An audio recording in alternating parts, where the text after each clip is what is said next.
hours. But now we're learning that the Prime Minister has landed in Johannesburg. Those visuals just coming to the fore on your screens as he deplanes in Johannesburg. There you see the ceremonial welcome that is going to be accorded to him. He is going to be headed to the hotel shortly, from where he is going to be meeting with the BRICS grouping leaders in just a short while from now, many of whom have already arrived. Remember, Xi Jinping had arrived earlier today. All eyes are going to be whether on that bilateral happens or no tomorrow, but the Prime Minister there getting that ceremonial welcome in Johannesburg.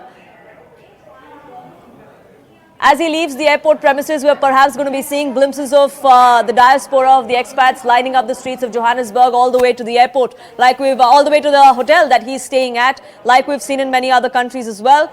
For now, these visuals that are coming in live from Johannesburg are of the Prime Minister landing. He has a jam-packed schedule for the next 24 hours, post which he is going to be heading to Greece as well. There is a diaspora event that is planned for the Prime Minister in Johannesburg, for which the diaspora is looking forward to. Many issues as far as the global south are concerned are going to be raised in the course of the next 24 to 48 hours, not just during the BRICS Summit, but also with the key engagement that the Prime Minister has with several of those leaders on the sidelines of the BRICS Summit.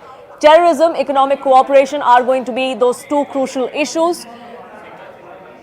Whether or not the Prime Minister sends out a message to China as far as its expansionism is concerned, as far as its aggression along the borders is concerned, territorial integrity is something the Prime Minister has often spoken of in the past, veiled jibes taken, veiled messages sent out to China and Pakistan as well. This particular forum, China is going to be present, Xi Jinping is going to be there. Whether those messages come out strong and clear, loud and clear, that is something that we will keep an eye out on. Abhishek now joins us, getting us more details of what to expect from here on. Abhishek, at about 8:10 p.m. This evening is when the Prime Minister is going to be making his opening remark ahead of the BRICS Summit. But what happens in the 3 hours prior to that?